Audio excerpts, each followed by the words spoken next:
Turrbal country and the Ku-ring-gai tribe, traditional owners of the land from which I'm coming to you today. I'd also like to acknowledge the many nations that our participants and our panellists are gathering from here to talk about culture and platforms and innovation.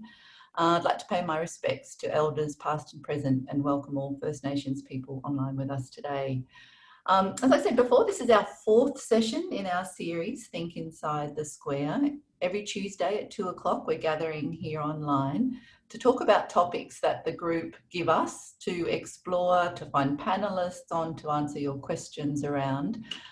It's a Zoom session, live streamed through Facebook. And today we're joined by another very wonderfully generous group of panellists to talk about virtual galleries, online experiences, and of course new technology, as we've continued to do over the past month. And I'm sure we're going to be continuing to do that for a long time into the future. We've seen a lot of activity on our Facebook group of late, and Christy Goff from the Mandorla Art Award and Nicola Dare from the Aboriginal Contemporary Gallery in Bronte have been on the group page asking, how do we create virtual galleries and what technologies should we be using?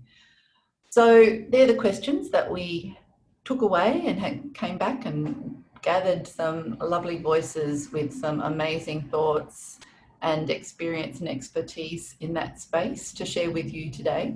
So before we get started, tiny little bit of housekeeping in the new traditional format, which is Q&As and chats. Down the bottom of your screen, there'll be the little Q&A box and the chat box, depending on which platform you're coming into the session to us and from. If you'd like to post your questions either during the panelists' talk or after they all finish, and I'll share those questions with our speakers and we can endeavour to answer them. So post your questions in there. Closed captions are also available by clicking on the little closed caption tab at the bottom of your screen. And I think that's about all. We try to keep housekeeping quite tight and quite neat so we can get on to the content. So our first speaker today is Dom Laroy. Dom is the Managing Director of Designteam, a creative agency specialising in designing and delivering events, exhibitions and brand activations for brands and businesses. A strategist in producing experiences and designing spaces, Dom has more than 12 years experience working on extraordinary projects in Australia and overseas. Over to you, Dom. Thank you, Celia. Thanks for the introduction. Pretty much stole my introduction on my slides, so it's good I don't really have to do my little elevator pitch that I prepared, so thanks for that. And hello, everybody. Thanks for joining in on today's conversation. Really exciting stuff. I'll just share my screen and get straight into it.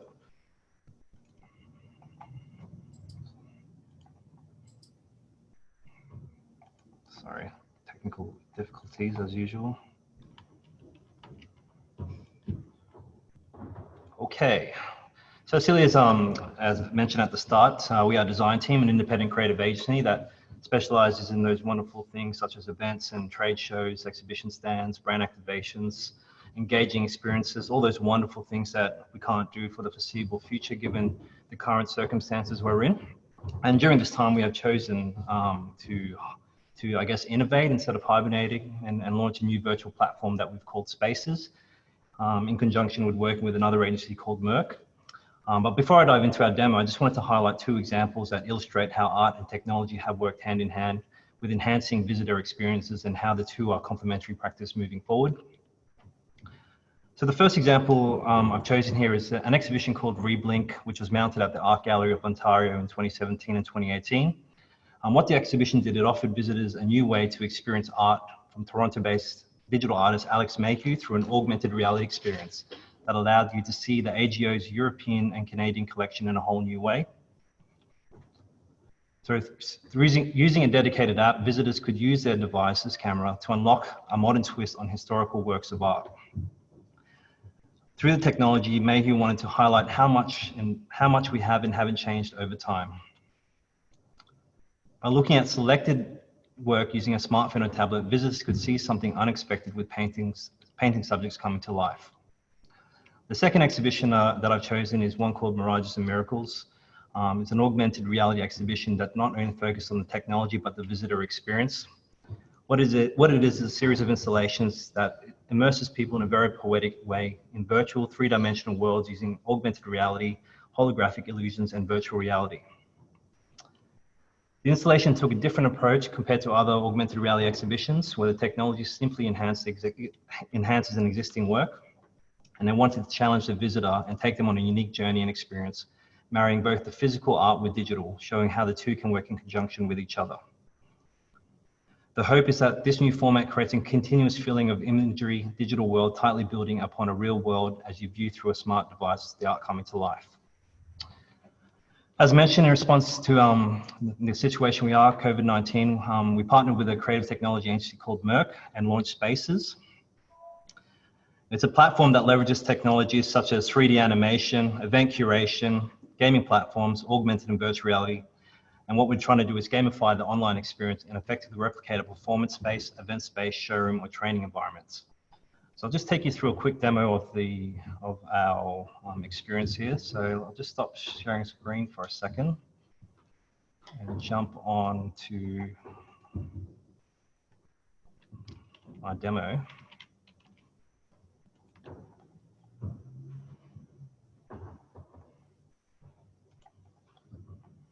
Share screen. Great. So hopefully everyone can see my screen. Is that correct? Yep. All right. What we got here is one of the demos we put together. We launched this about 4 weeks ago, 3-4 weeks ago, and we've replicated the Arc Rally of New South Wales and mounted the Archibalds 2019 in this experience. And as I press my mouse through the screen, you can see that I'm looking left and looking right and looking up, looking down, and sort of mimicking my head motion as I walk through the space using my keyboard keys. What I can do is I can then walk around the space, move forward, look at the pieces of art throughout this gallery. And I guess what we want to showcase through this experience was the level of detail that we can create through this virtual platform.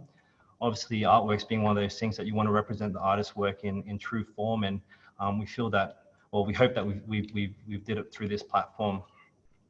So as I can navigate through the space and look around through this virtual world, and what you're seeing here is not photographs; it's an actual virtual space that we created using the platforms and technology that we have in house.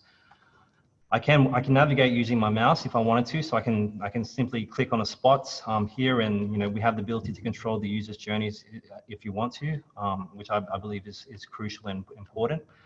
So I can click on this spot here and be taken to this location over here. I'll go through another room that we got here. So we're talking with ASICS about creating a virtual showroom for them, where they can invite their audience into this space, and then to navigate and show them the different product ranges that they have, given that they can't go there physically. What we've done, and I guess what differentiates us in comparison to any other platforms that are out on the market, is that we've integrated augmented reality into this. So as you can see, you'll see the shoe there sitting on the plinth, and I can simply take my smartphone, which you can see a copy of my phone here on the right, and I'll simply scan my phone. The great thing about what we have here, it's a completely web-based platform. So you can see through my screen, my desktop is a web link, and now my phone is a web link. So on my right, you can see a copy of my phone, and I can move around and see the shoe as I want to using my fingers. But the real magic happens when I press this button over here, which launches the augmented reality experience. So what I'll do is I'll simply scan an empty space here that I have here. So just the desk in front of me. Move my iPhone around to launch the experience, will trigger the experience, and there comes the shoe. So I guess what we want to demonstrate through this demonstration is that the idea of linking that experience of a digital experience and having that product out in front of the people using the smartphones as your eyes. So you can now see the shoe has been augmented into my physical space. So it's not a video. Here's my hand behind it. I can now sort of walk around it. I can play around with it in AR mode, increasing the size to the actual scale of the shoe, or lowering it down to a smaller size. And just in comparison, here's sort of the shoe next to it, so you can see the level of detail that we have created through this platform. It's not a carbon copy of the shoe, but hopefully it gives a good example I guess, here's the real one and here's the augmented reality version. And I guess moving to the art world, so we'll go back to the gallery. And I'll show you just a quick example that we've created here for this particular painting. So I'll just launch my phone again.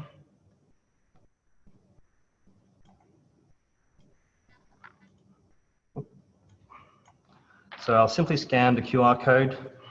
Again, it will take me to a unique web link that's hosting the AR experience. Again, no apps are needed to trigger these experiences. It's all web-based.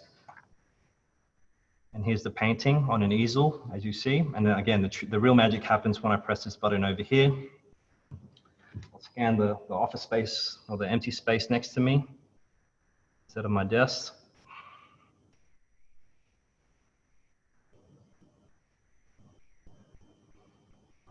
And there comes the painting. So it's as if the painting's right next to me. I can look away if I wanted to, and then come back and the painting's still there. So it's that idea of creating an experience that connects you with the user, similar to that if you were to go to an art gallery or see a performance space, whether it be music or theater. We can do things using green screen recording, recording people and actually augmenting them into this space. Just to show we can create any environment, here's another sort of something we're working with as well with another brand. The idea of integrating video into the platform, so you can constantly have something playing as you're navigating. At the moment, I have sound, and I can hear the sound on my computer, so you can connect to the audience in that way as well, engaging all the senses. Another good example is if we go to this one over here. Back to our original demo of the Art Gallery in New South Wales in the Archibalds 2019, I can simply press a video that's connected to Vimeo. So if you've got an existing, video channel that you use, we can link that into the experience. So now that I can walk around the gallery and almost have like a guided tour or some sort of guide when I'm walking through this online space. So again, it's that idea of connecting your audience into this online gallery. Or it could be, it could be an event or a training room, and all those things. So I'll just jump back onto my slideshow.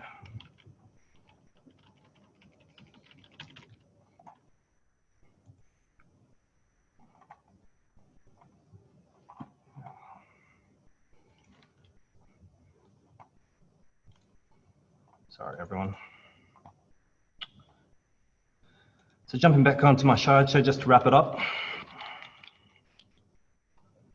I guess, as everyone knows, we're now spending so much time online, consuming content, attending webinars such as this, and finding ways we can push on with our lives. Customers secured now. It's important to know that, the customers that we secure now to, and we are helping them build new digital habits, and also adopting the tools that they'll continue to utilize in the future. We have the opportunity to shape people's behavior and how they consume content, which includes if they pay for it, how they pay for it, and how it might be priced. I think for us, we're pushing a platform and a solution. Yes, it was born out of this COVID situation, but we're trying to give people an idea and on how they could continue using this platform moving forward. So you could simply have that online gallery as I demoed through the example, and then later on track when you can go into these places. When things return to normal, maybe you do integrate augmented reality into your gallery or into your experience in replacement of an audio guide tool, using the platforms that you've already set in stone for during this time. So what we want to show is, yes, digital and virtual platforms should not be seen as an interim measure now, or an imitation of the in-person experience. But we should be seeing these platforms as compelling and complementary strategy moving forward, and trying to help future-proof our businesses moving forward. That basically concludes, I guess, my presentation. And if you guys want to know more, you're happy to go on that website and explore some other demos that we put together. Thanks, Dom. I was completely in those galleries when you were taking us through those spaces. That was quite extraordinary. How long does it take to put something like the Archibald little exhibition together there? How long does that take to do? Look, yeah, it's an interesting question. At the moment, we're quoting around 3-4 weeks time if someone wants to do something in that time frame, given magically all our work's disappeared. So we do have a team of resources ready to go and sort of work on a project. So, but if things start getting busier, then we will look to put on more resources. But I guess the thing with that is, it's the way we would do it is you would take you would take high resolution images of the artwork, or work with certain artists if they then want to enhance their artwork by having an augmented reality experience as part of the artwork, like the two examples that I showed you. So we can work hand in hand, but we're saying about 3 to 4 weeks to turn around something at the moment. We've got 2 more questions. So I'll be very Yeah, of course. So is the accessibility something that the Australia Council, and I know that the art sector, take incredibly seriously, and it's very important to us, is ensuring that the experiences that we have online and in person are as accessible as they can. Are platforms like that accessible, or is that something that's being developed, or can you tell us a little bit about that? Yeah, it's well, yeah, as you showed from, as I showed from or demonstrated from the 2 examples, a lot of, I guess, galleries and artists are using technology, and Josh is going to go through a few examples using virtual reality and how he links that into his art forms. But for us, we do see the 2 things going hand in hand, and over the last few weeks, we're talking to a lot of people. We've realized that this is not just a thing that's gonna be because of COVID. Like, we realized that a lot of behaviors are going to change during this period. People are going to be so used to being online, and I see these Zoom calls being a replacement of phone calls now. We're going to be so used to this period of seeing people face to face and having a conversation. So it's important to link the 2 experiences together, whatever we do. I think, sort of taking it back to the audience, the experience of the audience member, it feels to me like your role changes a little bit in the engagement with the work, in that you can have a stronger your own personal curatorial role in that exchange with the piece and with the work, with the space, whether it's a gallery or a performance or something else. So is that something that how are you exploring that concept? Are there how far do you think that particular element can go for? Because there's a range of things that we could do. I guess the great thing that we have is it's not an off-the-shelf platform. So we are talking to people individually, or businesses individually, to create something that suits their particular requirements.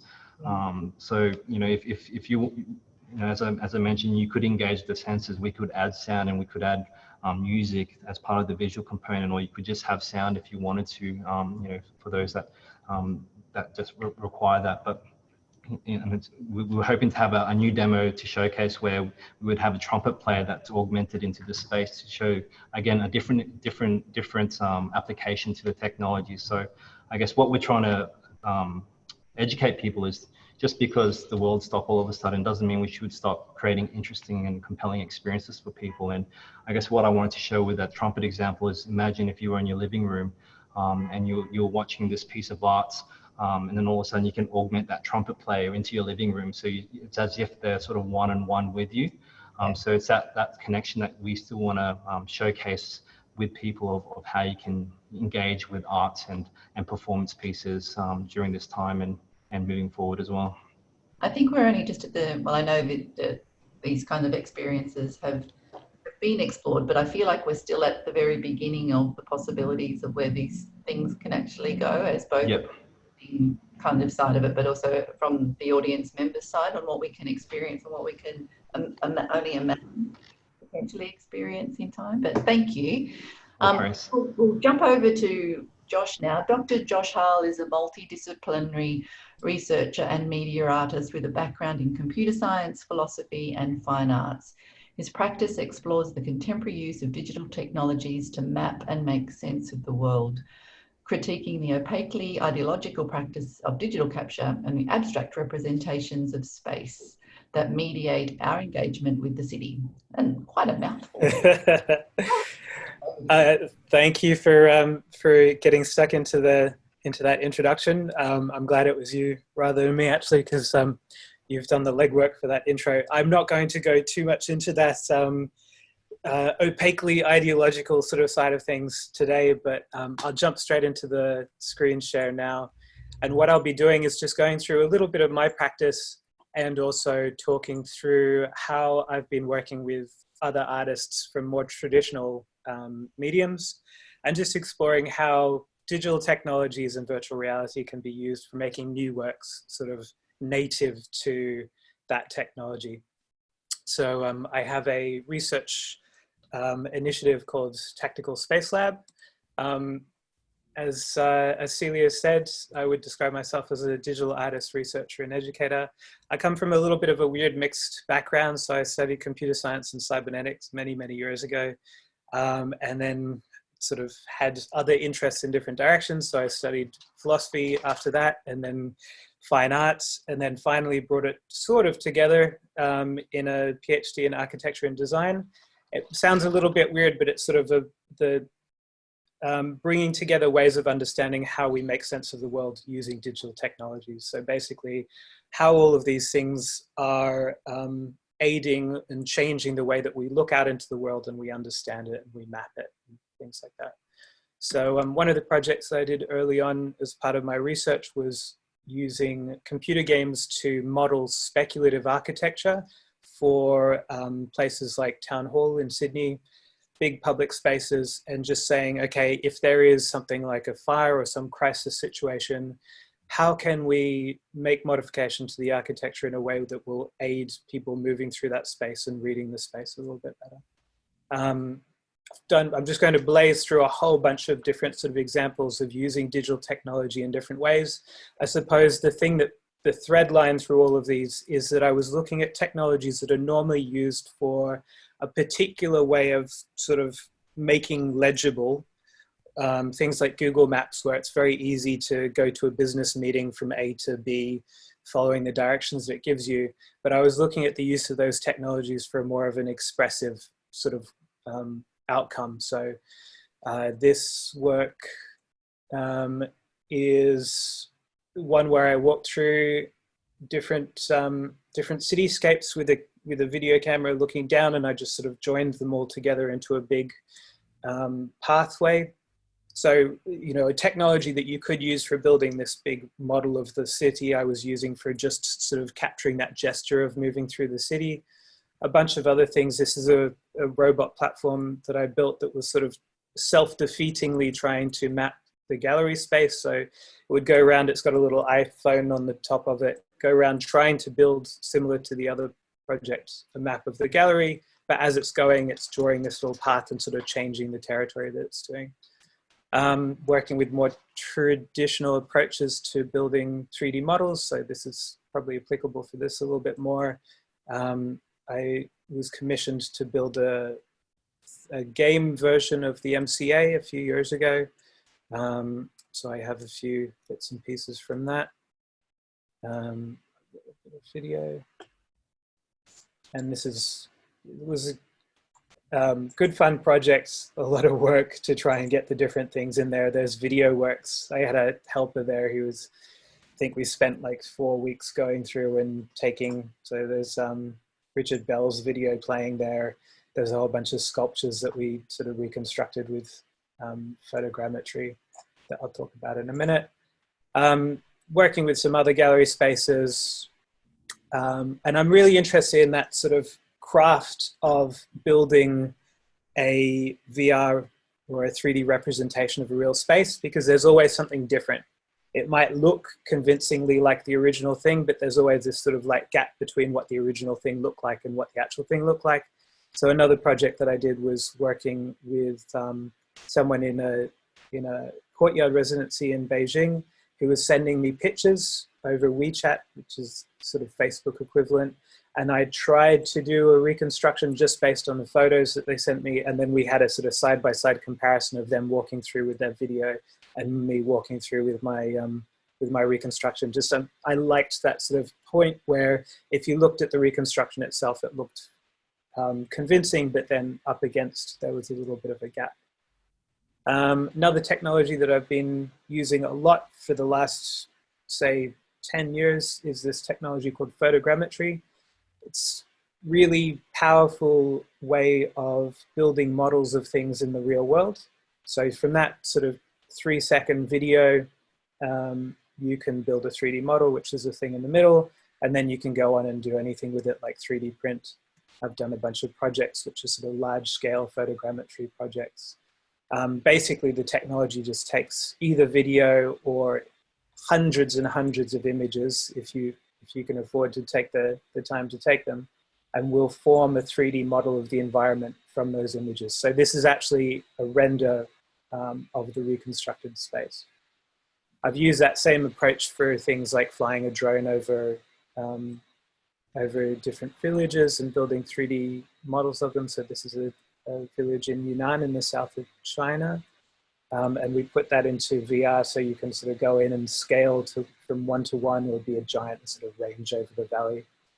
And a few different other bits and pieces using VR and sort of exploring that, the artifice of that reconstruction process.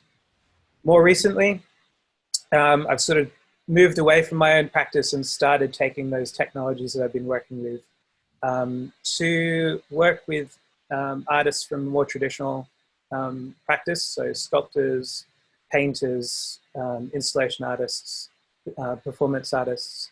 And I've been working to sort of try and figure out how we can bring VR into their practice, if at all, open to the possibility that they won't necessarily gel or there'll be things that we can't do, but just playing around with what the potential is for the expressive use of VR. So the project started in 2018 with 4 artists. It was supported by the Australia Council and Create New South Wales. And I worked with Joan Ross, Alex Seaton, it's a Jason Wing's project, and John A. Douglas. Just show a bit of John A. Douglas's stuff that was kind of fun. We used, again, that photogrammetry technology to do models of John himself, and then some kind of jerry-rigged motion capture to get him recorded performance in the midst of the VR. And again, some more use of photogrammetry. And Joan's work, that first one that we were doing, actually was really interesting conceptually because she was very frustrated with the way that the audience started. Rather than appreciating what was going on in the environment itself, they were sort of running around just trying to chase the points of interaction. And from that sort of conceptual point of frustration, we pitched an idea for the Australia Centre for Moving Images and had a commission to make a much more fully fledged VR experience that was amazing to work on. I don't think it looks like any other VR experience that I've seen, at least. Heaps and heaps of things going on in that one.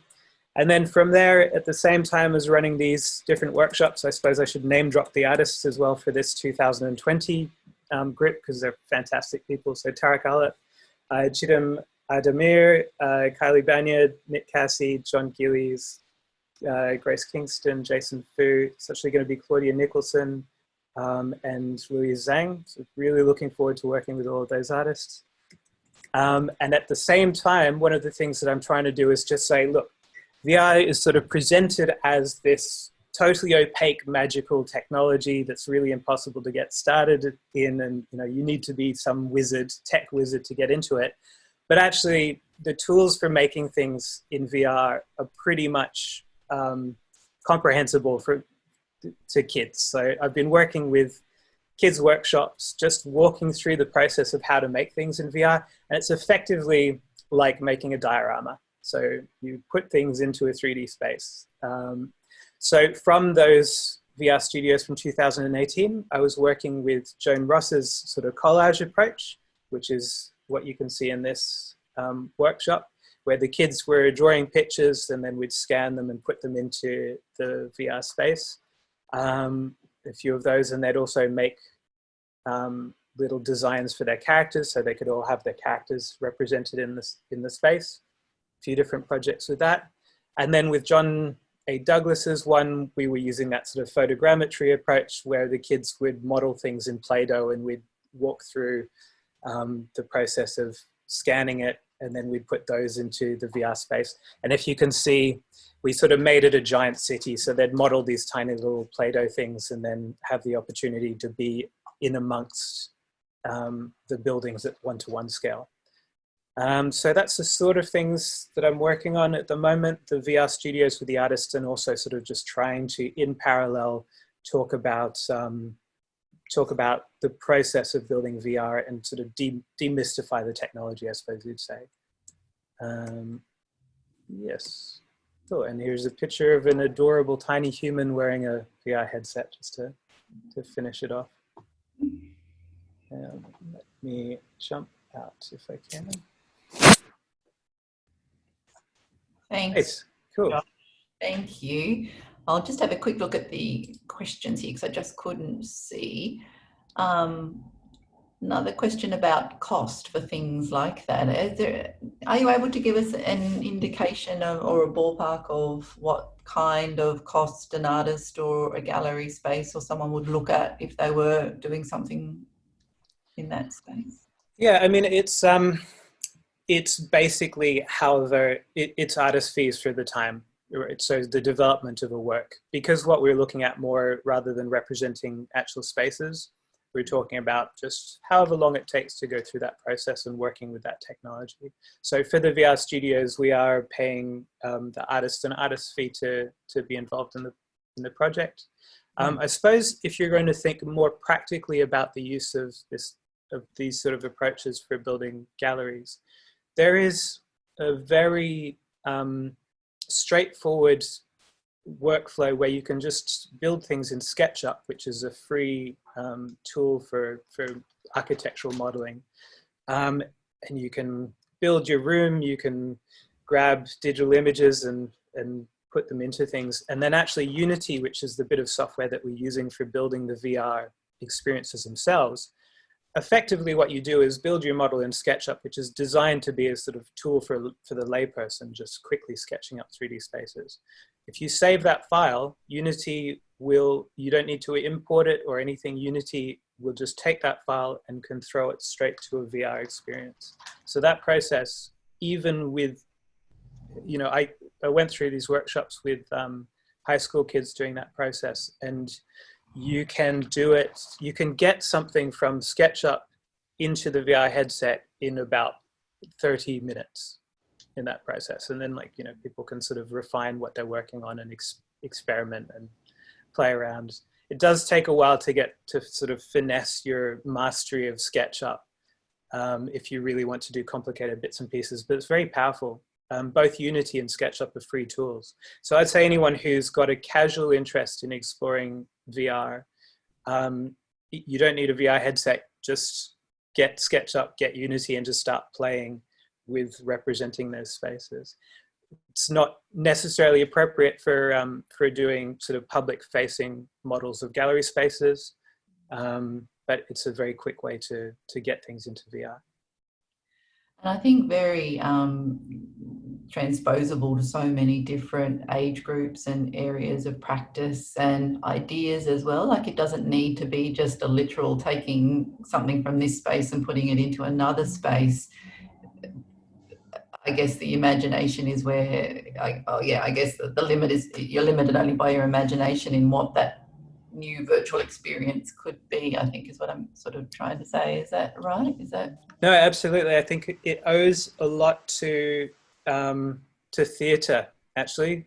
A lot of VR experiences seem to be coming from either film or from games, but actually an unexplored area is that sort of, is what you can do in theatre, where it's sort of more about the experience and creating atmosphere and things like that in VR than just sort of a literal translation of a bit of architecture. One of the other things that council do is we every 2 years now, but it was every year, we have a marketing summit for all of the marketing professionals and creatives and everyone around Australia. And VR has continued to pop up and surface over the years. In 2015, ACO Virtual took part in the summit, and then in 2017, I think it was, Dave, who is our next panellist, took a session, an early session on virtual reality at that point too. And we made these really cute little boxes that were the little goggle-y type things. A really sort of early version of that, and led a really interesting session. And you were right, it was theatre and music, and particularly those areas of practice, and visual arts as well. But the way the stories were being told relied very heavily on some of those ideologies and theories coming from those areas of practice into that space. So Dave, we'll jump over to you now, and I think many of our audience are familiar with Dave Finnegan, who was on our first panel for our very first Think Inside the Square, and has been very instrumental in this series with our digital producer, Renee Moore, who's behind the scenes making this all magically happen for us today. And the other part of their working together to actually make this all happen was the vision that we would incorporate technologies and the how-tos and some of the platforms and things with the actual artist experience, and being able to experience artworks and to hear from artists to actually see artwork. And we didn't want to lose either of those things, the technology or the area of practice. And I want to thank you all just at this point for making that happen so beautifully and seamlessly and magically in this presentation. And I think Dave will pick up on that, because I think he's got something in store for us as well. So over to you, Dave.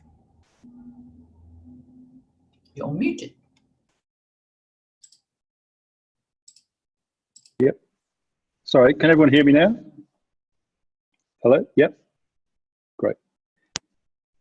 Can you, so I thought today what we could do is just talk about how to create a simple virtual tour using some proprietary software and using one of these little things that are quite cost effective. So this is a little 360 camera, and it's costs about $750. It's not the highest resolution. If I can just share my screen, I'll just go in and talk to what we're going to be talking about. So just hold 2 seconds, sorry. Okie dokie. Okay, so the system that I'm going to talk today about is, it's primarily used for mapping real estate houses. In fact, that's where I am today. I'm at a display home, and we're mapping it today because obviously with the whole coronavirus, people aren't allowed to go out and look around. So what we're using is this software called Matterport. Can just check that that we can see the screen? Yep. Yes. Everyone can see it? Yep, great, thanks. Great. So they started off with this big camera here, and it's their own proprietary camera, and it maps the space. It does a 360 photo, but it also then maps the 3 dimensions of that room as well, and then maps the image to it. The one I'm using today is this little Leica one here, which I'm hiring. I'm certainly not buying it at $32,000. And then down at the other end, you've got these smaller cameras, which they've only just allowed third-party cameras to be used, and these 3 get used, and they range between $750 and $2,000. And the one I'm going to show you is the cheaper one. There's a couple of reasons for that. The theta, it's available. A lot of these 360 are suddenly super popular because everybody, I think, is going out there and buying them to do their own little tours. So the little Theta V is still available a lot of places. It's also the cheapest. It still does a 4K image. It's just probably not quite as high resolution. But then if you're looking on mobile, I still think it's a really great little device that you can just use yourself. Then you can go up to the Theta Z1, which is about 2 grand. I'm still waiting for mine. I've been waiting 3 weeks for it to come to the country. You can go to the Insta360. That's about the same.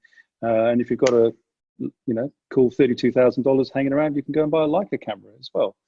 So then all you need to then do is connect it to something. So you can use a tripod if you've got one, but what I tend to use is a microphone stand. And the reason being is that it's super easy to move around the room because all you have to do is just, as you can see here, just screw the theta onto top of the microphone stand, and then you can just quite easily move around that room. And you just bring it, I find you just bring it just slightly below head height. It then doesn't look like you're looking down into the room too much. So once again, you know, tripod, $75 for a microphone stand, and you can get those at any decent little you know, music store. So how does this work? So what you do is with Matterport, you go to their site, and the great thing about Matterport is that they give you a free trial. So you can go in there and you can sign up for free, and it will give you one free view, one free tour that it will create for you. And so if you've got your own gallery and you want to just go and do your own, you can just go in there and basically use it for free. Once you've finished, you can delete that. If you've got a new space coming up, you can go back in there and you know, delete that space and put a new one up every couple of weeks. I'm not a reseller of Matterport. I don't have any direct sort of association with them. I just think it's a really, really simple little platform to use and you know, to go around. So basically what it does, here's an image. It will take a 360 photo for in simplistic term. It'll also do a 3D scan of the space as well, so that then what you end up with is sort of like the photogrammetry that Josh mentioned, that you'll have your images then mapped to a 3D space that then you can walk through. And in previous times, what you'd have to do is you'd have to create all those rooms, and then you'd have to stitch them all together, and then you'd have to take them into something like 3D Vista, and then you'd actually have to put all those hotspots and link all those photos together. The great thing here is that once you've scanned it on your phone, you then just upload it to the Matterport site, and it will do everything for you. Depending on the size of the room, it might take between 3 and 12 hours to do it, but you know, you could upload it that night and then wake up in the morning, as I did last night after scanning a display home, and there it was, ready to view. And it has all the hotspots in, and you can move through the space nice and easy. So what I thought I'd do on the weekend to show you something that was a bit more relevant is I went to my friend's gallery in Kyneton, Stockroom in Kyneton. They're unfortunately had to, you know, close the doors at the moment as well, but they've still got their gallery space up and running, and I said, well, let's just go in on the Saturday and move around. Now, to do this space, it literally took me, I think, maybe not even an hour to walk around the space, move that little microphone stand with the camera on it to all the different spots, and then you just press the button on your mobile phone, and what happened is all these little blue numbers are all the different spaces that I've basically mapped within the space. And what it does is it actually builds up a floor plan showing you where you've been. So now I'm going to show you the actual view, and hopefully this will work. I'll just give you 2 tips. I might have to stop screen sharing in a minute. Can someone tell me if they can see that screen? I mean, it's just white at the moment. Yeah, I'm just going to give you 2 seconds. I've just got to stop sharing and go back in and share a different screen in it. Just 2 seconds, apologies. Okay, so now you should be able to see a lamp, and you can see me move around the space. Is that correct, Celia? Thank you. That's correct. Yep, that's correct. Great, okay. So this is Stockroom. We didn't scan the rest of the shop because I just wanted to show you the space. So what will happen is when you see the view, and I'll just move my Q&A out the way, you start off with what they call the doll's house view. Within that, it looks pretty raggedy and it's a bit messy, but what it's basically taking is all those spaces from 360 and then mapping it into the tour. So you've got your areas, you've got your gallery 1 here, the gallery 2 over here, and then you've got the video space here. And all these areas have been created through that little theta. So then what we do is we then click on the walkthrough, and then it's automatically put all these links. So all these little circles are all the spots where I put the camera and took a photo. So all we have to do now, once it's actually created it, is go for a little walk. So you just click through the space. You don't even have to really click on those circles, but what it allows you to do is move around that space and have a look at your gallery. And the great thing about having the microphone stand is I was able to even click it and put it directly in the middle of this piece of artwork here. So I was actually standing in it, which I wouldn't have actually been able to do. It's way too small, but with the little microphone, it shows how accessible you can get with the little camera there on the microphone stand. So we'll move around the space. quickly by taking me through, and it shows you. Now what you'll see here, we've got these little hotspots. When you drag your mouse over them, it will pop up and then give you a little link. And then when you click on that link, it should take you, and hopefully that will take you to the website. Can you see that there? And that'll actually take me to an image. It can take you to your own website. It could be taking you to a place to actually purchase that. It can even give you a video, a pop-up video or a photo as well. So it's a really neat little sort of simple tour. And then you just come back to your browser, and then you can keep going through. Having a look over here, and we go into this space. This was the video. This is a big video wall they had going on here. And I just mapped the camera very quickly, moving around the gallery space, allows me to look at all angles. We can even walk around this lovely little pyramid and have a look at it from different angles through there. And then even there's a little pop-up explaining who Laura Carthew was. And then if we go back out through here, you can see then at the beginning, I've even put little scrolling information windows up there about the artists themselves. And then, sorry, if we go back out again, we'll just go into the other room. And in here, we have another artist. And once again, I can walk around, quite happily look and move and have a look at the artist's work. And whatever I'm interested in, I can then once again click on that. I've created a simple link and I can go in and purchase that one. You can't purchase that one because it's sold out, but you can see how easy that is to then move around. So within that space, it's really, really super easy to, once you actually have the model, you can then just drop these into your actual model. There's a little pencil icon, and you can just drop these in, and then you can just type in, you put a link. You can either put a link to your website, or you can put a link to a photo that if you don't have photos up on a website, you can put them into a Flickr account. You do have to make them public, but then you can just use that link within the Flickr account to then put that as a pop-up photo as well. So that's pretty much it. The good thing about it also is, and I'm just going to stop sharing a minute. I didn't do my share, but the good thing is that you can actually make that mobile as well.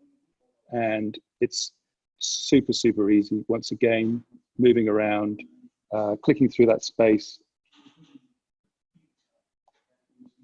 And really, your investment there in total is going to be under, well, if you've got the Theta V, it's under $1,000 investment to get the camera and the microphone stand to do your tour.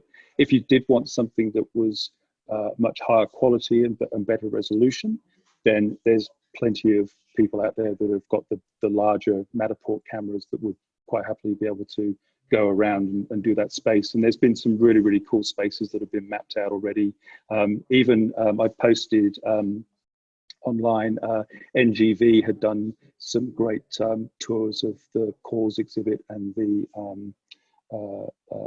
Keith Haring Basquiat exhibition, and they did all that through Matterport as well. So, you know, if you've got money, a bit more money, you can get someone to come in and use one of the larger format, higher resolution Matterport cameras and get that there. But really, to put that together in time, I mean, I think total time to put that tour together was only a few hours in total time to actually do it, plus the waiting time for maybe 8 hours overnight for Matterport to actually put it all together.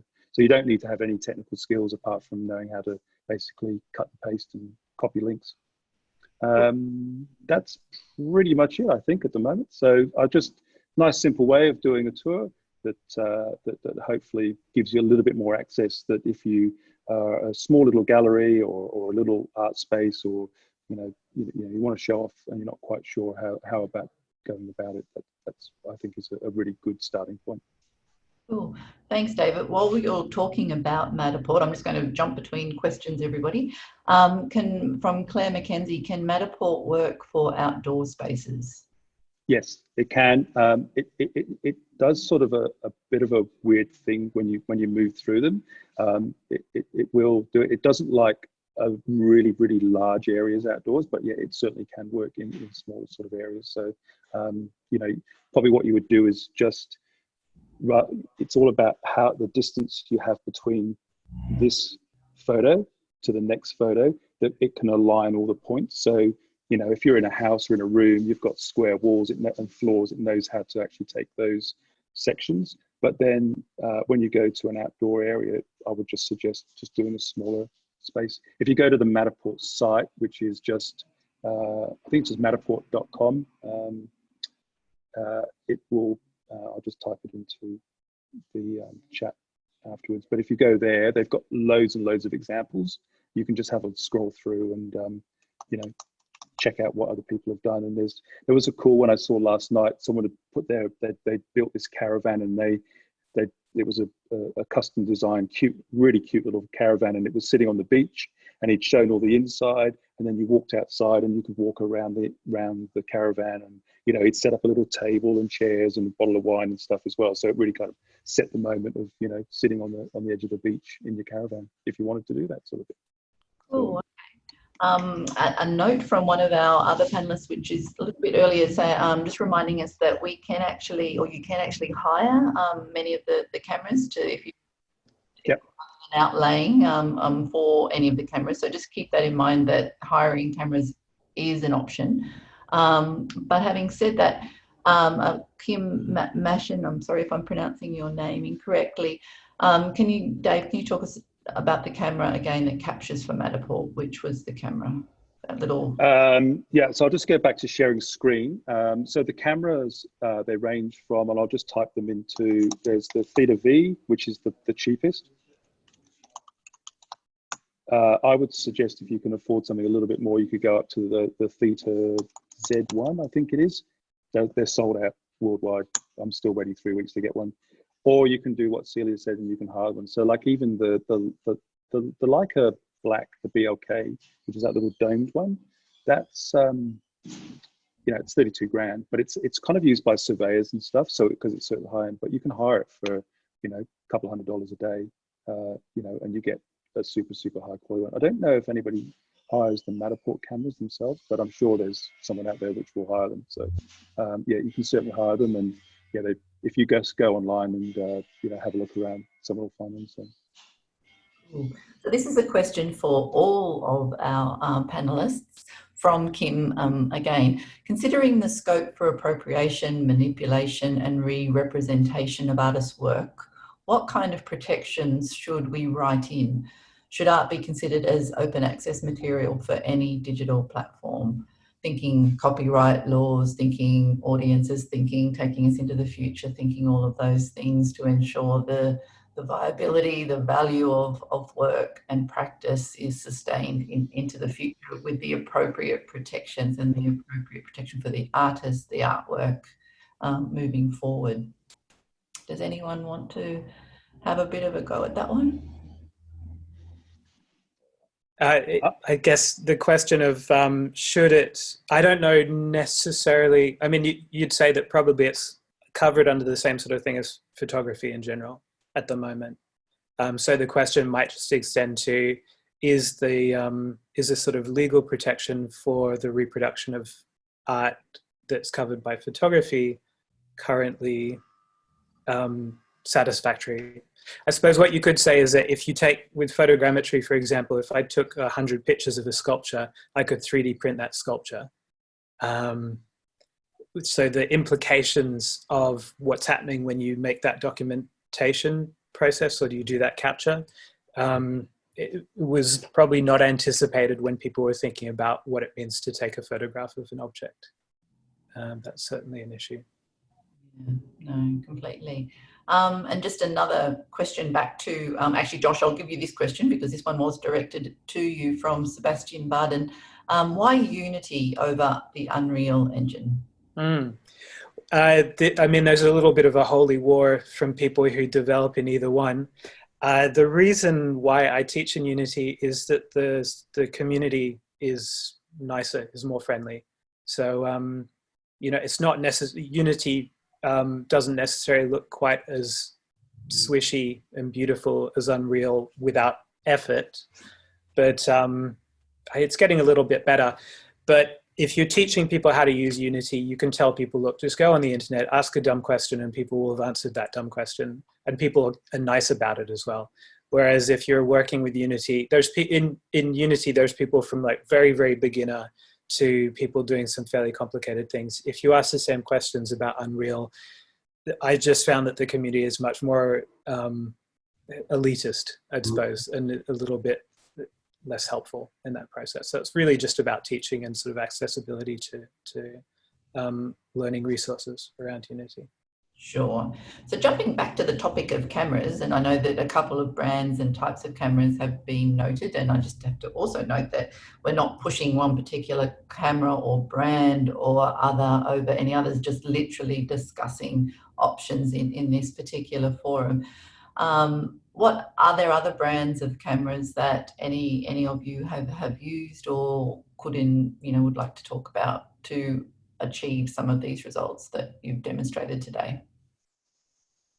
Yeah, I could just quickly talk about that. I mean, the limitations of Matterport is that it's a proprietary, software, and they've kept it pretty tight as far as using only their own camera. And now they've, recently, last couple of years, have opened it up to a few other cameras as well. If you wanted to just go for, there's, a variety of different cameras. Insta360 have a variety of really good quality cameras out there.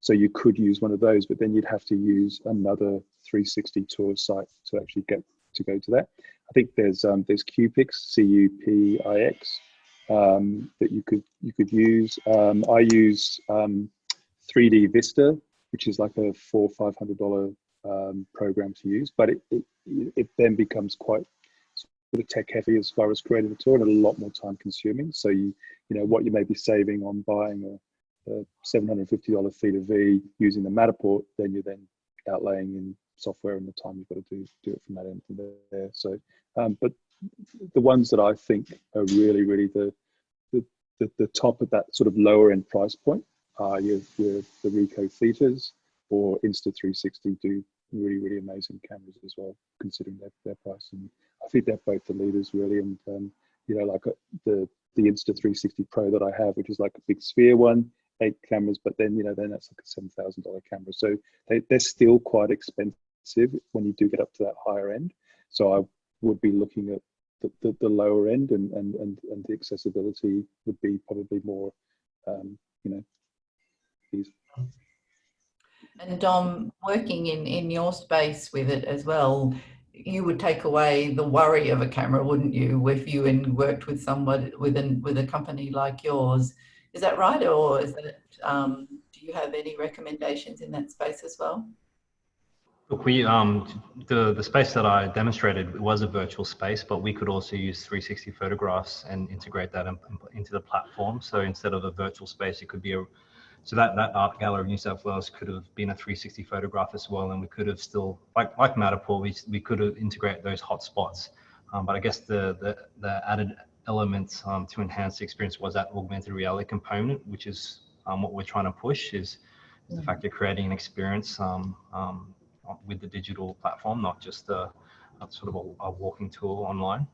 Yeah, I think the breadth of what the three of you have actually shared today demonstrates how just the concept of a virtual experience can be interpreted and realized and imagined in so many different ways. And I think that we find ourselves in a period of time that we're not limited by one way or another, and depending on what you're trying to do and identifying and being clear about what you're setting out to do will actually guide you on which option or what sort of direction that you find yourself heading down in the path. And I think it will very much be guided by your audience and by what they are looking to you for and from, but also just where you want to take your practice and where it's best for your organization or you as an individual artist. So thank you. I just really wanted to say thank you to our wonderful panelists again for their generosity of time and expertise in sharing all of that with us and those wonderful examples. It's again another super quick hour for me that just has whipped past and has planted lots of seeds of thought for me from which I'll probably have a host more questions. And if you have questions, please send them through to digitalsolutions@australiacouncil.gov.au, or indeed post them into the Facebook group, and everyone, I'm sure, will contribute and answer and continue to share information, whether it's about cameras or platforms or indoor, outdoor rules, all sorts of things within that. Don't forget that if you're looking for any of the other recovery package offerings from Council, we have the Creative Connections webinars on a Wednesday and a Friday. All of the details, there's numerous webinars, details are on the website. We'll be back at 2 p.m. next Tuesday as well. So please let us know what you would like us to talk about, what challenges you're having, what you would like explored. And also don't forget, on Friday, we have our First Nations roundtable, which is to share with your networks, which is an extraordinary conversation, ensuring that we are looking at all of the issues and concerns in community as well. And on the Australia Council website, we've got a host of research about how audiences are responding to COVID-19, the different packages that are out there for you to access at this particular time, and any lots of interesting readings and other conversations are on there as well. So there's a lot going on Council's website at the moment for support and assistance. So thank you again. Thank you to the panelists again. And we've gone a little bit over time, so we'll sign off now. So cheerio. Bye.